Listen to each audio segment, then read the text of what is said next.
দুঃখের সাথে 4:40-এ এখন অবস্থা ভীষণ খারাপ, রাস্তাঘাটে চলার কোনো নিয়ম নেই, যেখানে সেখানে স্ক্যাম হতে পারে আপনার সাথেও।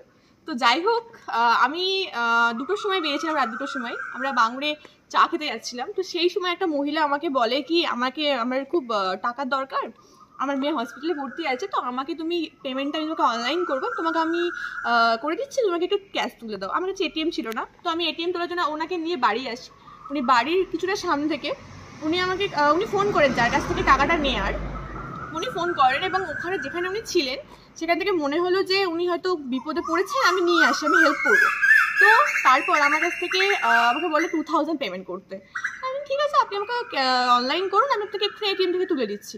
তখন উনি যাকে ফোন করেন তার কাছ সে কোনো রেসপন্স করে না, ফোন তোলে না। আমি অনেকবার ট্রাই করার পর একবার ফোন তুললো, উনিও ট্রাস্ট করছেন না, সেম একভাবে ওনাকে বলছেন যে না না না। এবং আমি যখন হোয়াটসঅ্যাপ করে ওনাকে নাম্বারটাও দিলাম, আমার ফোনপে নাম্বারটা বললাম যে এই নাম্বার, স্ক্যানার দিলাম, তখন উনি কোনো পেমেন্ট করলো না। দেন আমাকে উনি বলছেন যে আমার কাছে তো কোনো পেমেন্ট, আমাকে কোনো অনলাইন নেই, আমি কালকে তোমাকে অনলাইন করে দেবো বিকেল 6:30টার সময়, তুমি প্লিজ আমাকে দাও। আমার মেয়ে কোন 7 পয়েন্টের কাছে রিপেন্স হসপিটাল বলে, আই থিঙ্ক এখানে আশেপাশে 7 পয়েন্টের কাছে কিছু আছে বলে আমার মনে হয় না। তো রিপেন্স হসপিটালের সামনে থেকে আমাকে বললো কি চলো আমার সাথে চলো, কোনো সমস্যা নেই। আমি ওনাকে আমার বাবাকে ফোন করার পর আমি ওনাকে 1000 টাকা মতো দিই, আমার কাছে 2000 চেয়েছিল, আমি 1000 মতো দিই। তো উনি নিয়ে সোজা চলে গেলেন। তো তারপর আমি যখন বললাম যে আপনি দাঁড়ান, আমি আপনার সাথে যাচ্ছি, তখন বললো ঠিক আছে চলো। ইনফ্যাক্ট আমার যে ফ্রেন্ড ছিল তাকে যখন আমি সে ছেলে, তো আমি যখন মেল ফ্রেন্ডকে নিয়ে যেতে চাই, না না তুমি নিয়ে যাও না, যে হেঁটে হেঁটে পুরো বাঙুর থেকে টলিগঞ্জ অব্দি ঘুরে ঘুরে আসছে, সে আমাকে বলছে কি যে এই গড়িয়ার একটু কিছুক্ষণ আগে রানীকুঠির সাইডে আমাকে বললো, গড়িয়া না রানীকুঠি সেটা বললো।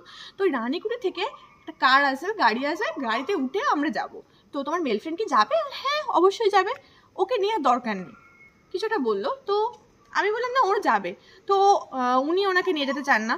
দেন আমি যখন অনেকটা পিছু পিছু হেঁটে গেলাম, তখন আদার্স আরও যারা লোক ছিল ওখানে সবাই আমাকে আটকে বলছে এটাকে কি পেমেন্ট করেছো? তো তখন আমি যখন বললাম হ্যাঁ আমি 1000 করে দিয়েছি, লিটারেলি ওনারা শক।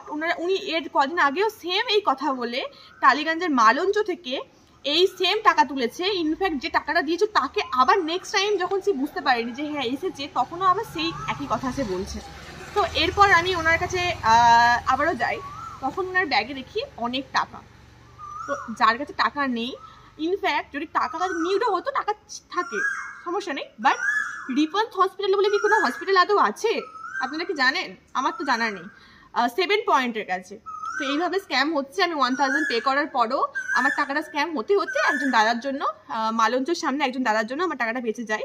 এবং তখন ব্যাগ থেকে দেখা যায় অনেক টাকা, এবং সবাই মিলে সেম জড়ো হয়ে একই কথা বলেছে, সবার কাছ থেকে চাওয়া হয়েছে এবং স্ক্যাম করা হয়েছে।